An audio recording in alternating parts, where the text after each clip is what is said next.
ሰላም እንደምን ሰንብታችኋል? ዛሬ እንደተለመደው እንግዲህ በአዲስ ቪዲዮ መጥቻለሁ። የዛሬ ቪዲዮችን ትኩረት የሚያደርገው አሁን ላይ በጣም አብዛኛው ሰው የሚጠቀማቸው ውፍረትን እንዲሁም ቦርጭን ለመቀነስ የሚወሰዱ ያሉ መድኃኒቶች ወይም ደግሞ መርፌዎች ላይ ነው ማለት ነው። እነዚህ መድኃኒቶችን እንዴት ነው መውሰድ ያለብን፣ የትኛው የተሻለ ነው፣ እንዲሁም ደግሞ ማድረግ ያለብን ጥንቃቄዎች፣ ሳይድ ኢፌክታቸውን ለመቀነስ የሚደረጉ ነገሮች፣ እንዲሁም መውሰድ የሌለባቸው ሰዎች የትኞቹ ናቸው የሚለውን በዚህ ቪዲዮ ላይ በደንብ ለማስረዳት ሞክራለሁ ማለት ነው። ከቪዲዮ ጋር አብራችሁን ቆዩ። አሁን ላይ እንግዲህ ውፍረት በጣም ብዙ ሰዎች የሚቸገሩት ነገር ነው። በውስጥ መስመርም በጣም ብዙዎቻችሁ እነዚህ መድኃኒቶች እንዴት መጠቀም እንዳለባችሁ እንዲሁም ደግሞ ጤና ላይ ጉዳት የሚያመጣ እንደሆነ እና እንዳልሆነ እንድሰራላችሁ በጣም ብዙዎቻችሁ ጠይቃችሁኛል ማለት ነው።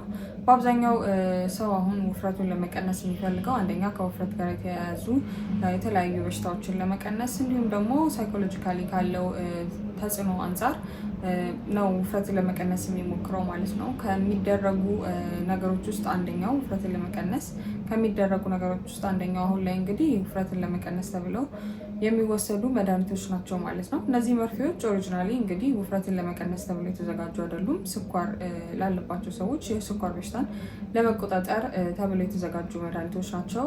የሚሰሩትም የተለያዩ ሆርሞኖችን ሰፕረስ በማድረግ ሰውነታችን ላይ ነው የሚሰሩት ማለት ነው። አሁን ሜንሊ እንግዲህ ሁለት አይነት አሁን ሰዎች እየተጠቀሟቸው ያላቸው ወይም ገበያ ላይ ያለው በጣም ሰው እየተጠቀሟቸው ያሉት ሁለት አይነት መርፌዎች አሉ ማለት ነው። አንደኛው ኦዛምፒክ የምንለው ነው። ይሄኛው ነው የጂኤልፒ ሪሴፕተር አንታጎኒስት ነው ወይም ደግሞ በሕክምና ስሙ ሳማግሉታይድ የምንለው ነው ማለት ነው።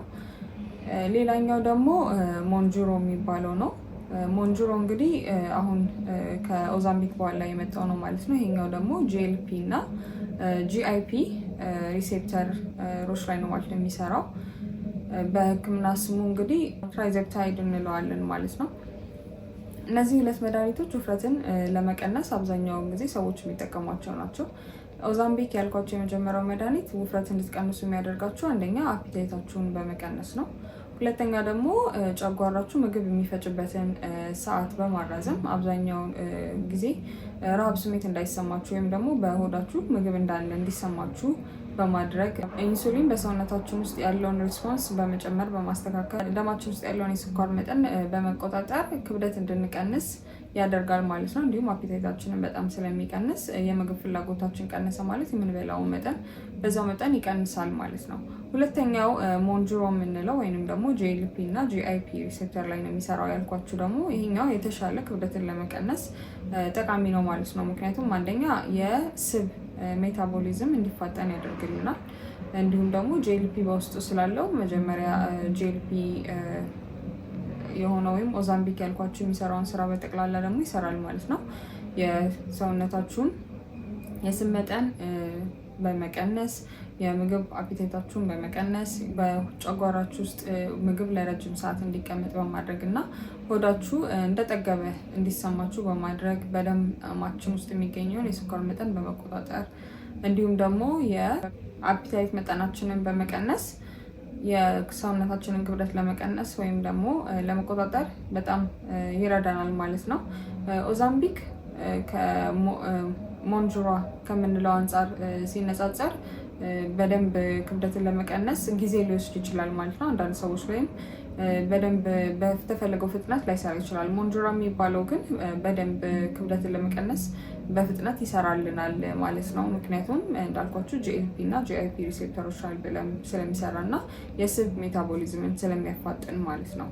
እነዚህ መድኃኒቶች እንግዲህ ሁለቱም የራሳቸው የሆነ ሳይድ ኢፌክቶች አሏቸው። በተለይ ደግሞ በጣም ኮመን የሆነው ሳይድ ኢፌክት ምንድን ነው? ወደ ላይ የማለት የማቅለሽለሽ ስሜቶች መኖር በእነዚህ መድኃኒቶች ስትወስዱ በጣም የተለመዱ ናቸው ማለት ነው። እነዚህን ለመቀነስ ይህን መድኃኒት የምትወስዱ ሰዎች አብራችሁ ቫይታሚን ቢ12 ብትወስዱ አብሮ የሚመጣውን ይሄ የመድከም ስሜት የማቅለሽለሽ እንዲሁም ወደ ላይ ማለትም ስሜት ለመቀነስ እና ለመቆጣጠር ይረዳል ማለት ነው። ሙሉ ለሙሉ ላይስተካከል ይችላል፣ ነገር ግን ይሄ ቫይታሚን ቢ12 ዴፊኒትሊ ይቀንስላቸዋል ማለት ነው እነዚህን ስሜቶች። ሌላው ልታዩት የምትችሉት ሳይድ ኢፌክት የማዞር ዲሃይድሬት መሆን ወይም ደግሞ የሰውነታችን ውስጥ ያለው ውሃ መጠን መቀነስ ሊኖር ስለሚችል ይህንን መድኃኒት በምትወስዱበት ጊዜ በደንብ በቂ ውሃ መጠጣት አለባችሁ ማለት ነው።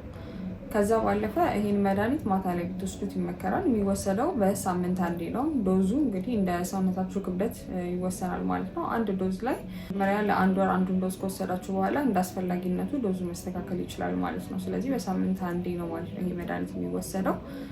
ከዛ በኋላ ስራውት ደ ዊክ ይሰራል ማለት ነው። አፒቴታችሁን በመቀነስ እንዲሁም ደግሞ ሜታቦሊዝማችሁን በማስተካከል ማለት ነው። ሌላ መውሰድ የሌለበት ሰው ደግሞ ጡት የምታጠባ ሴት እንዲሁም ደግሞ እርጉዝ የሆነች ሴት እንድትወስደው ይህን መድኃኒት አይመከርም። ከዛ ባለፈ የታይሮይድ ቲዩመር ወይም የታይሮይድ ካንሰር ያለባችሁ ወይም ሂስትሪ ያለባችሁ ሰዎች ካላችሁ፣ ከዚህ በፊት ታይሮይድ ቲዩመር ያጋጠማችሁ ሰዎች ካላችሁ ይህንን መድኃኒት እንድትወስዱት አይመከርም። ከዛ ውጭ ፕሪቲ ማች በጣም ከፍተኛ የሆነ ክብደት የሚያስቸግረው ሰው ስፔሻሊ ደግሞ BMI ከ30 በላይ የሆነና PCOS ካለባችሁ ወይም ፖሊሲስቲክ ኦቫሪያን ሲንድሮም የምንለው ዳያቤቲስ፣ የስኳር በሽታ እንዲሁም የደም ግፊት ምናምን ያለባችሁ ሰዎች ከሆናችሁ ደግሞ BMI-ያችሁ ከ25 በላይ ከሆነ ይህንን መድኃኒት መውሰድ ክብደት ለመቀነስ መውሰድ ትችላላችሁ ማለት ነው።